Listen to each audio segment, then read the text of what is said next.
Pare, nagpapakumpisal. Biglang may kumatok sa pintuan. Pagbukas niya, nagulat siya. Lalaki yung kumakatok, puro dugo damit, may takmaba, puro dugo. Sabi ng pare, ba't puro dugo ka? Father, nakapatay po ako ng tao. Ba't mo pinatay? Father, nag-uusap lang naman kami, nauwi sa pagtatalo. Ayaw niya pong magpatalo, Father. Kaya pinatay ko na lang siya. Ano naman ang pinag-uusapan yung nauwi sa pagtatalo para maging dahilan para patayin mo? Pinipilit niya yung kanya, Father. Sabi niya kasi, meron daw Diyos, may Diyos daw. Sabi ko sa kanya, walang Diyos, wala. Pinipilit niya talaga ako, Father. May Diyos na, may Diyos. Sabi ko, wala nga.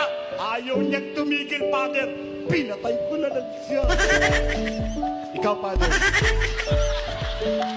naniniwala ka bang may Diyos? Sabi nung pare, dati.